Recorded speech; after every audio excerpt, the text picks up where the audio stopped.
welcome to the National Minority Supplier Development Council's Equity in Business podcast. My name is John Daniel, and I'm humbled to be your host. But I'm extremely thrilled to be here with the president of Trade Management Solutions. His name is Mr. Hector Quintanar, and he's also the founder of this organization. And I got to tell you, he's just one of those people that you want to know. And I think he'll be able to express many things that are empowering and also informative to MBEs out there. Sir, thank you for joining us. I really appreciate you taking some time. It's been a great conference here in Seattle with the National Minority Supply Development Council's Minority Economic Forum, and you've been a big part of it. Yes, indeed. Yes, indeed. An honor to be here and humbled to be invited to all these events and really to recognize all the efforts from these councils and all these different organizations on how to promote and foster the growth of our community. So I'm very pleased to see that in the country. Thank you, sir. Look, I'm going to get right into it. And one of the most important questions I'm going to ask you today is your backstory. Who you are, how you've come up through the challenges in life to create a company. Please, sir. Well, first is I'm native from Mexico, Aguascalientes, Mexico. It's central part of Mexico. A lot of people might know Guadalajara, so that's the region, okay? And I was fortunate to, I'm a double E, electrical engineering, so I studied Mexico City, but then went back to Aguascalientes and had the opportunity to work for Xerox back then.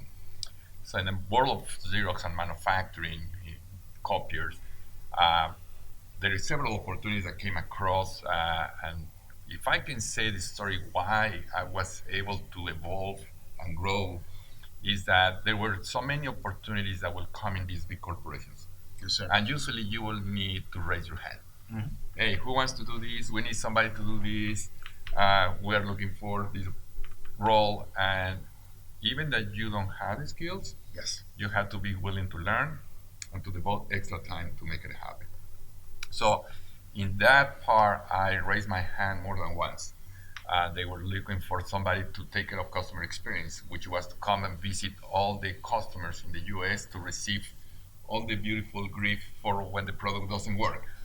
So to go through those trenches and feel as many times that they're gonna throw tomatoes at you, but you have to put up with that, it started giving you a little bit of endurance to understand what the market calls for. Yes, sir. An opportunity came across to do a project in Japan. I raised my hand, and then to become a corporate auditor, I raised my hand, and they become to be the ISO 90,000 corporate auditor around the world. And you will have to go to all these manufacturing sites. Hold tight. Raising the hand is important. Yes, indeed. Okay, All who want to do this? You. I received volunteering. that. I might don't know, but hey, I'll go for it, right? And you have the no. You already have the no. The yes is when you raise your hand, they might give you the yes. And if they give you the yes, now you have to be into it. So one thing pushed to another one, and then finally they were looking for somebody who was interested to attend an extended education in Harvard. And they sent the applications, and maybe I believe 2 or 3 people fill it out, and I fill it out, and I send it in. And they said, well, you are the first one that answer, and go for it. So I was sent to Harvard, came back from Harvard, and a week later, a headhunter called me and said, we had this company back then, Dell. And nobody knew who Dell was back in '94. And to make a long story short, an offer came through, and I moved to Dell. So run the small manufacturing site in Mexico, but then all of a sudden say, what else if you move to Austin, and we have manufacturing in Austin, so come and work in the second shift until 3-4 o'clock in the morning every single day. Then I said yes. So we moved to Austin 28 years ago, and I started working for this wonderful organization. In the early days, it was nothing but if people ask me, how would you define 3 skills that you ought to have when you work with these kind of organizations? Well, one of the key ones was dealing with ambiguity. Okay, you don't have all the data. You don't have all the information. You don't have all the answers. You have to put a stake in the ground and move forward.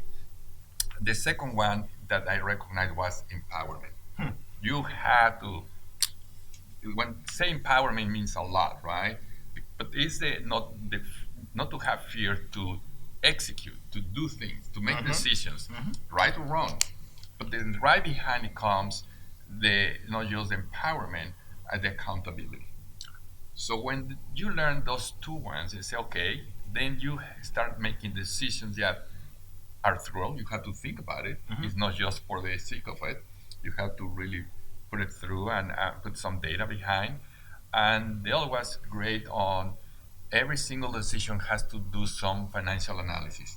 And when they push you to think about the money and the financials that are behind your decisions, then it really helps out that what you are executing. The same story in Dell, 10 years, and then they asked, okay, we need somebody who be bilingual to open the Dell facility in Brazil. Here you are. Raised your hand. Okay. Hey, we need another project. We're thinking about opening another manufacturer in Mexico. Okay. Hey, we need somebody who runs Latin America supply chain. Okay, so here you go, and so on and so on. So always it's been to be down there, even to sit on the front. Some people say that, like in the school, when you don't want to be asked questions, you sit all the way in the back. Right. Well, I will sit on the front, right? And I know that I will be exposed to that, but then people will remember you for taking the risk and the challenge. Yes, sir. So that's 22 years of corporate America, and that is probably one of the fundamentals. I was so fortunate in life to be educated in what corporate America is about. Okay, people might hear about it in the world, but for the people who are not from here, people in the U.S. might take granted what it is. But for all the foreign people who comes from this country and see the differences, how the legalities, the law, the fiduciary roles of partners, and so on, it really educates you in a different level, and you see why it's so successful. So we did that, and obviously, usually when you work in the corporate America, there is so many times that you have to work long hours, 7 days a week, blah blah blah. And it was my turn. And my personal life, my son in college, playing all over the country. One of the best experiences in the world to have your son at the athlete level, reaching the Final Four in soccer. So, Wow. so I Clemson. So he was probably one of the milestones that me and my wife we talk all about our kids. My daughter, which is in the several marathons, and my other son, which is football and fitness. And then the last one, the fourth one as well, he's in the football. So all the sports, this country really gives you support to the athletes and to the kids to do Yes, that. sir. So great opportunities. Anyway, now we switch into the entrepreneurship, right? So I say, okay, it's time for me to leave Dell, and because several opportunities came across, companies, Radio Shack, and another transportation company were asking me about operations in Mexico, which is something that I did. I say, okay, the bilingual, the connection between two countries, what are the practices of this country, what are practices on this other one, and that was a little bit of my facilitator role, putting together two different cultures, not just from in terms of the ethnicity, but in terms of how the business practices are run, what it meant to mañana or tomorrow in the Mexican lingo, right? A lot of people laugh about it because they say tomorrow is tomorrow, right? But it doesn't mean that sometimes. So we went into that, and I got offered what is called a transportation brokerage entity, okay, which is the original in 2004. I create this agency on the brokerage of transportation, over the road, moving freight all over the country and including out of Mexico. And then a good friend and still my partner, which is a U.S. Mexican customs broker. Hey, if you are doing the transportation, if we are doing the customs clearance and the import export, why not we create a new entity? And this is the way that Trade Management Solutions came alive in 2005. Okay, I said, okay, let's go and do it, right? And we start kind of getting some customers that will require not just the pure transportation, but import export. So eventually we will become what is called 4PL. Okay. But that business keep growing, and when you have customers that you have to move freight, not just into Mexico, some other customers came across, and we had to move them into Latin America. Then you run into what is called freight forwarding. Okay, so now booking freight via ocean, via air, all the modes of transportation. And while we are doing all that, the customer, one of the customers that back in 2000, the first customer, it was EMC2, where they need white glove delivery. And back then in Mexico in 2008, what is that? Mm-hmm. Okay, what is to deliver these big rack servers Right. through the country? So we had to create that. We put together the solution in 2 weeks, and then we kind of put the proposal together. We put 2 3 companies to provide the service, and long story short, we got awarded. And now here we are, moving big servers of big value through the whole country. And that evolves to a second opportunity with now totally different. Is when I kind of got back to Dell and I say, Dell, you're moving freight into Latin America. Is there a way that I can help you? Yeah, we need this consolidation project into Guatemala. Okay. So we put the piece together and then we move it via ocean. And we beat UPS back then, or FedEx, because they were moving it via air. And we move it via ocean, 30% cheaper. Mm-hmm. And within 2 extra days of transit. So I said 2 extra days for a project, but you save 30%, no brainer. So we get given the opportunity, and that prompts to additional business opportunities. Now they say, do you have a warehouse in Miami where we can cross dock this freight? Sure. So we start with 5,000 square feet, third party. We went to 8,000, and 7 years ago, we have nothing but 10,000 square feet. Okay. Now, as a company, we have 130,000 square feet of warehousing between Texas and Miami. Outstanding. We're going for another warehouse now in Mexico City that we're pursuing for another 50,000 in Mexico. And so that is the way that it's been growing. Well, to our audience, this is why this story is so important. And I just want to highlight a couple points because they really are important. You talked about being able to deal with ambiguity, being accountable, and empowering yourself. And you did that relationship. You raised your hand in the front of the class and you let people know you were willing to do what not everybody was. And that those relationships that you built with Dell, whoever it was, allowed you to go back and say, can we do business with you? Can I get a handshake on that, sir? Oh. I'm telling you, that grit, that persistence is what it takes to be an entrepreneur. Go ahead. I'm listening No, to you. yes, indeed. Yes, indeed, because so many times, even one example that I can put, and I just recently was in an event where it was a diversity event Mm-hmm. that was put together. And usually, one of the first questions that people ask to the audience, okay, anybody have a question? And most of the times you are feared. You have fear to be the first guy to raise the hand and ask Yes, that sir. question, Yes, sir. right? So you have to think about how to put the question, but in a positive way that really helps not just you, but the audience that you are with. So you have to practice that one and to be able and willing to take that risk. So when people say you are lucky, the way that I define luck is when talent and an opportunity gets together. Okay. Okay, so there are always opportunities in the marketplace, a lot. Okay, but whether you don't have the talent, whether you don't want to take that risk, then you won't be able to get that luck that everybody's I saying. love it. Okay, so so if I go back, just put on closer on this kind of risking, because there is many times that you have to risk. There is many times that you have to go with that. We all have fear. We all have hesitance. Okay, and sometimes we are waiting for somebody else to take the first step. Ain't gonna happen. Ain't gonna happen. The one that have to be persuasive, the one has to push hard, sometimes a little bit harder, is ourselves.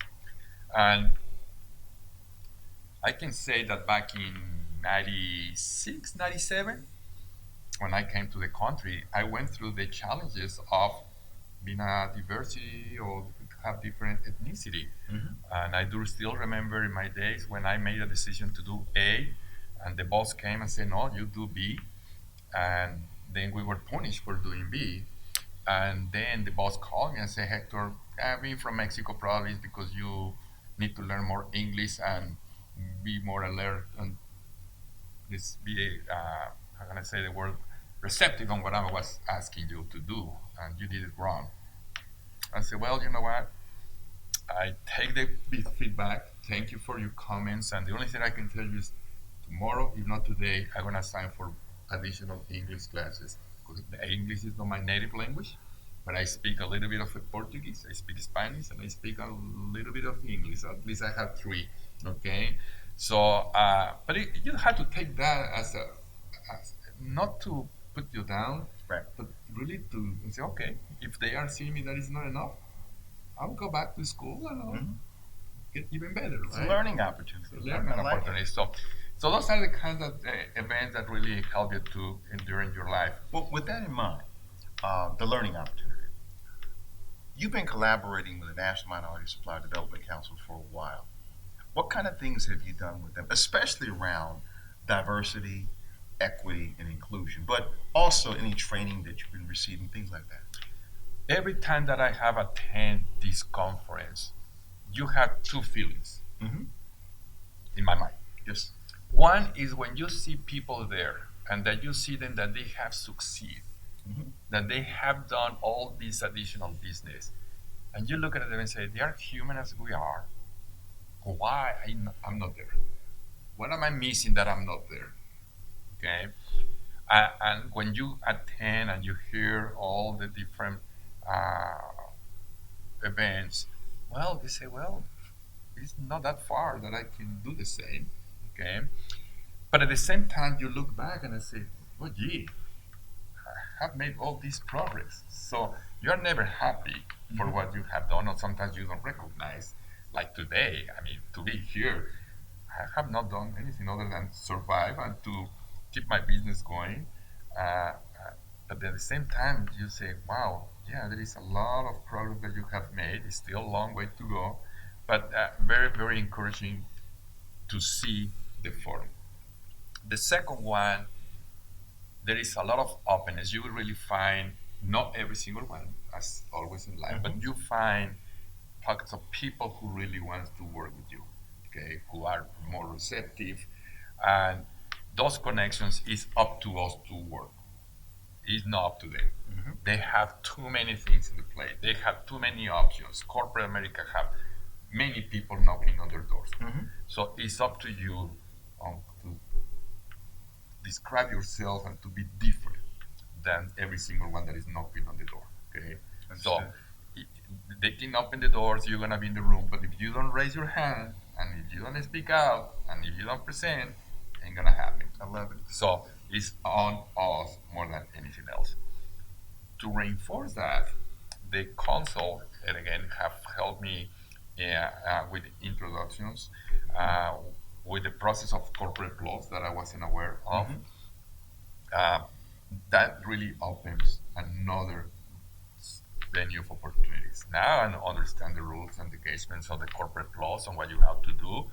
But Lorena is doing nothing but very, very helpful on the process. She's really in tremendous efforts on putting all these meetings, and not just that, the real connections. She doesn't hesitate to grab the phone and call the people and put you on the phone. So the console is there as an option to not to do cold calls, to really go and not talk to somebody.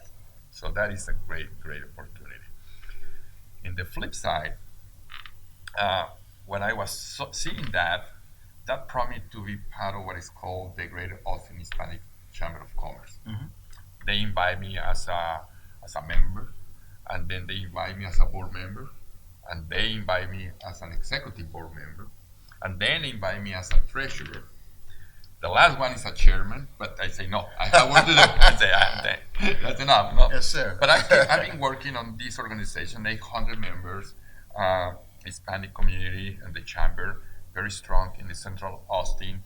And when you see that you have 75% of the members are small business, the everything that I've been learning here in the council, my obligation as a human being is to help this community. Yes, sir. Yes, sir. It will be silly and selfish for me not to pass along to the people that starting the way that I start my business some years ago.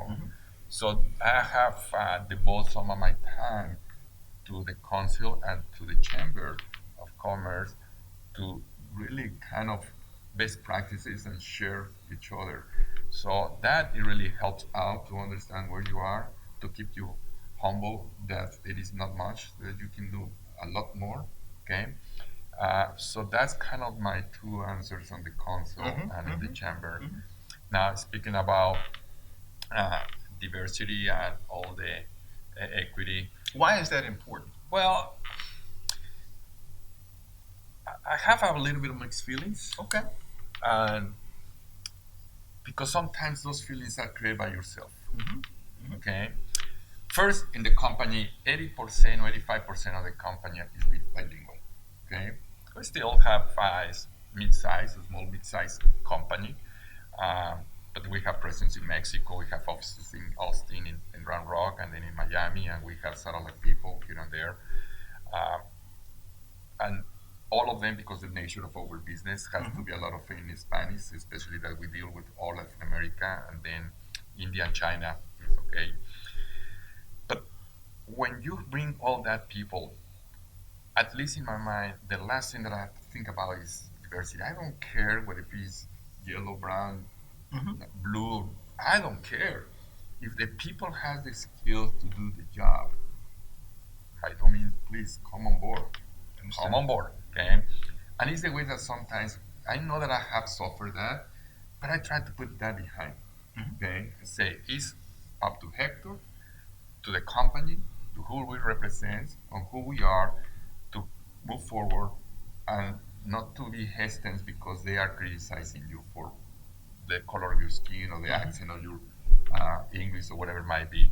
So that for me is not there. Okay, I try to avoid thinking about that. That's really more focused on how can I help my customer, my community, my family, my members, etc. So that's where I concentrate.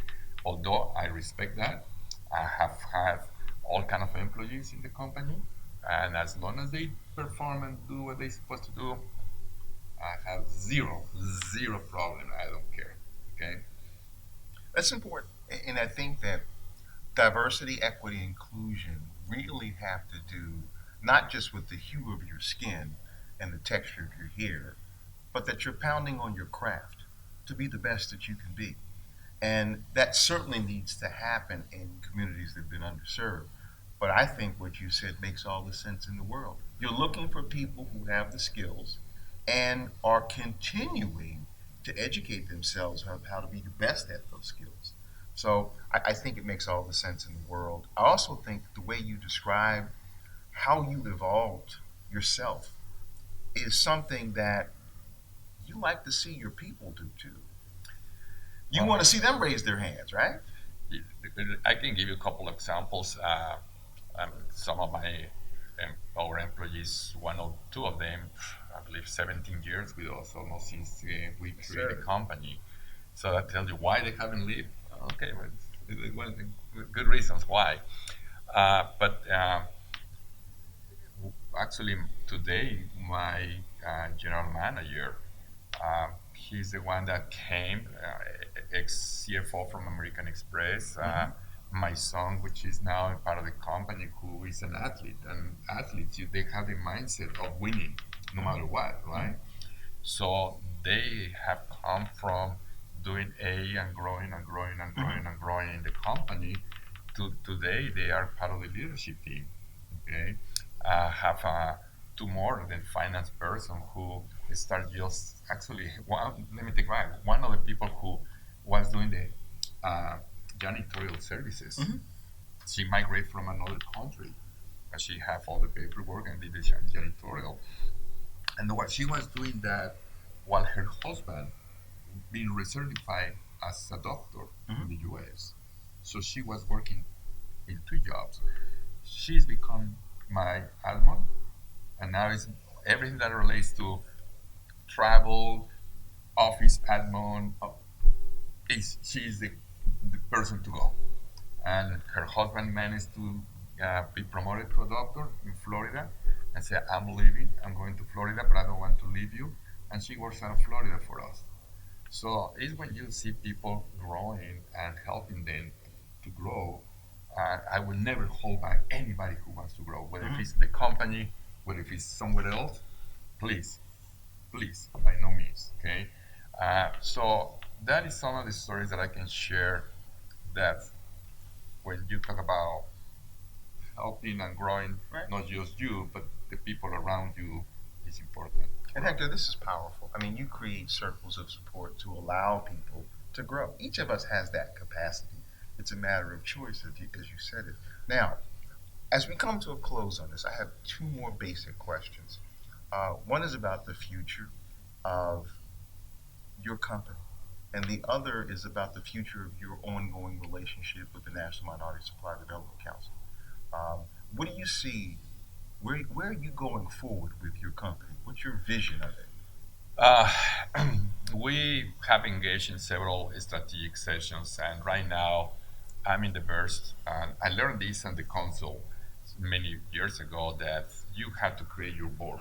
And if you don't create your board, and then you're gonna be lost. Yes, Okay? sir. Yes, sir. So we have been working with some C-level executives, ex-CEO from Nike, from another logistic company, and so on, to be my board. Okay, and the reason being is that we have opportunities are coming across in every single area. Okay, so we are trying to really say, okay, which one are the business units that we are pursuing. So the company today, if I can divide up, is like we have the technology side. We are services provider for the computer industry. Okay, so we are working with several computer industry companies to do forward logistics, reverse logistics, break and fix, how to move used parts, new parts, air, ocean between countries in Latin America. Okay, so and what is called asset management and provide second touch services to those computers, whether if it's to do laser etch to the cover, kits, bundles, replace the image, uh, deploy do the hard drive image. So all that part of the technology is one side of Yes, sir. of the picture. And we had the warehouse where we push a lot of product into that production line. You're absolutely bringing technology to that second touch in regard to your customers. And one of the initiatives that we have in the company in the AI, in every single warehouse has OSHA issues.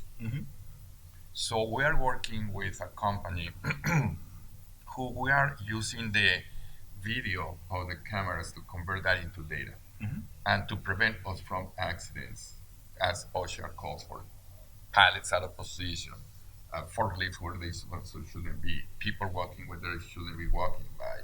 So all this technology in the AI is now available for you to use it in the company. So that's why technology has always been kind of one of the core uh, mentalities that we have. Everything is nothing but applications. So all the data that we receive in the supply chain is nothing but collecting data, doing data mining, and putting some intelligence on how to collect and Sure. use the data. So technology, applications, and AI, that is in this technology side. The second one, in the whole freight forwarding, I want to talk about one very key element for US uh, for corporate America. Back in the old days, I'm talking about 93, 94, 95, when maybe 97, when there was the journey to move all the manufacturing to Asia. I was talking because I was intending to promote Mexico back then for their famous maquiladoras and all that. Obviously, Asia was cheaper than Mexico, right? So I have a good network of people in Mexico who are in the international commerce and the consulting side. And it's a notion of activity coming from Asia into Mexico. All these Asian companies trying to settle the manufacturing in Mexico. It's not for Mexico, it's to serve the US market. So all this international trade that is happening now is already there. So all these companies coming and settling, they need from international commerce, from legal aspects, from the tax force, from the supply chain solutions to do that, right? So we are. That's why we are in the freight forwarding and transportation of not just Mexico, but these companies coming to Central America, even as far as South America. Okay, so we are really into the freight forwarding and transportation. And last but not least, having warehouses, having a space on where to accommodate all this freight. I'm very proud to recognize the team. Uh, a month ago, one of our customers called us and said we need 40,000, well, no, 50,000, well, no, 60,000, well, 72, we end up in 73,000 square foot warehouse. And they said, can you put it together? I said, how soon? The sooner the better. Well, 2 weeks later, we already signed contracts. We already started doing the setup. A week later, that we got given the keys of the warehouse. We put it up and running, and from the day that we were given the keys to the day that we start receiving freight in brand new warehouse was 7 days, and we already had like 45% of the warehouse full. So the reaction, the ability to deal with this ambiguity on what you're gonna need, go for it, risk it, take it, move forward. I still didn't have the contracts, but I was moving forward. I was ordering racks, Yes, sir. forklifts, people, recruiting. Let's move forward. Let's risk it. I was risking. Okay, as a company, we were risking, and my guys said it was one evening that we were working late, and we were reviewing the numbers and the rates, and we look at each other and they say, Hector, don't worry, we're all this together. We're gonna make it happen, right? So it's one more time that I say to this customer, I'll do it. They believe in us. They give us the opportunity, and I'm proud to report that my team is executing. And I say, everybody says congratulations. I say, don't congratulate me today. Congratulate the team until the day that we deliver the last unit. Okay, this is just the beginning.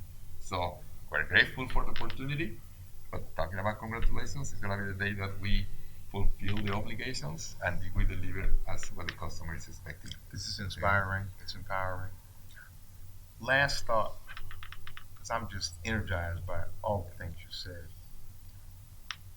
How do you see your collaboration with the National Minority Council in the future? There is two areas that I've been working very, very heavily. It was my surprise, and if you remember one of the charts that Gene Maguire put in there, it was the spending by ethnicity. Okay, and I don't know if you remember, but the largest, with $124 billion of the 375 that were reported, is in the Hispanic community.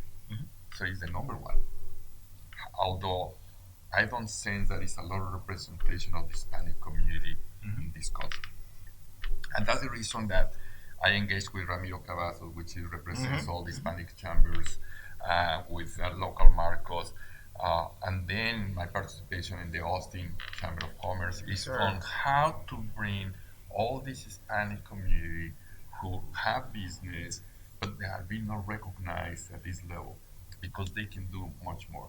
Okay, so my goal is that keep leveraging from learning opportunities. I know that they're gonna come across. Okay, I mean there is more and more people that they're calling us every single day, which is the other day I was talking to my people and say we need to recruit additional business development because all these opportunities come and goes and you have to grab them and work them, right?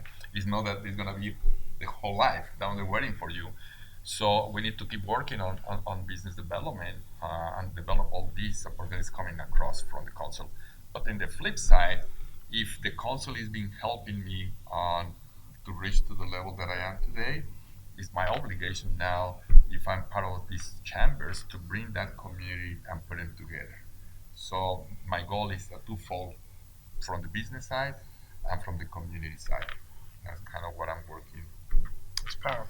I mean, clearly, Hector, as I met you the first time and as I listened to you today, there are a couple words that come to mind: genuine and authentic.